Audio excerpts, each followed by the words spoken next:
उस दिन वैकुंठ लोक में ऐसा कुछ घटा जिसने देवताओं तक के होश उड़ा दिए। माँ सरस्वती, माँ लक्ष्मी और माँ गंगा, तीनों देवियां भगवान विष्णु के समीप विराजमान थीं। तीनों ही पूजनीय, तीनों ही दिव्य और तीनों ही अपने अपने गुणों में सर्वोच्च। लेकिन उसी दिव्य लोक में एक ऐसा प्रश्न जन्म लेने लगा जो धीरे धीरे मौन से बहस में बदल गया। संसार में सबसे अधिक महत्व किसका है? ज्ञान का, धन का या पवित्रता का?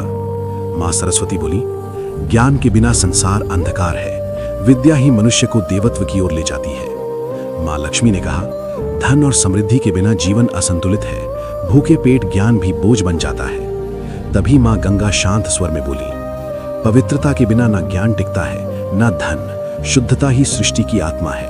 बहस गहराने लगी, वातावरण में गंभीरता छा गई। इसी समय वहां नारद मुनि प्रकट हुए और अपने स्वभाव के अनुसार हर बात में नया दृष्टिकोण जोड़ते हुए बहस को और तीखा कर दिया।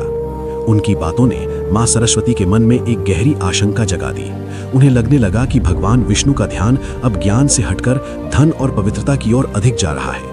कभी कभी विष्णु जी का मां गंगा के प्रति स्नेह उनके हृदय में ईर्ष्या और असुरक्षा का बीज बो देता। उन्हें लगा, क्या ज्ञान का महत्व कम होता जा रहा है?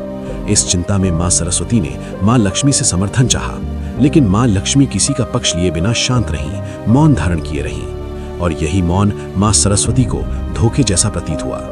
भावनाओं में बहकर, क्रोध से भरे हृदय से उन्होंने वो कह दिया जो नहीं कहना चाहिए था। उन्होंने मां लक्ष्मी को श्राप दे दिया, तुम वैकुंठ छोड़कर पृथ्वी पर पौधे के रूप में जन्म लोगी। क्षण भर में वैकुंठ का वातावरण सन्न रह गया। मां लक्ष्मी का मुख शांत था, पर आंखों में वेदना थी। उन्होंने श्राप को शांत भाव से स्वीकार कर लिया। और तभी मां गंगा भी क्रोधित हो उठी। उन्होंने मां सरस्वती को श्राप दिया, तुम्हें भी पृथ्वी पर नदी के रूप में अवतरित होना पड़ेगा, ताकि मानव तुम्हारे जल से पुण्य प्राप्त कर सके।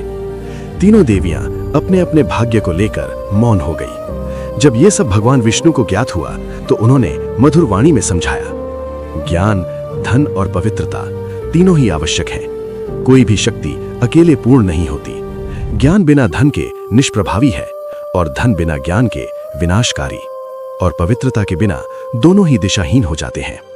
विष्णु जी ने मां लक्ष्मी को आश्वासन दिया, पृथ्वी पर तुम्हारा तुलसी रूप अत्यंत पवित्र होगा, हर घर में तुम पूजी जाओगी। साथ ही मां सरस्वती और मां गंगा को भी उनके दिव्य उद्देश्य का बोध कराया।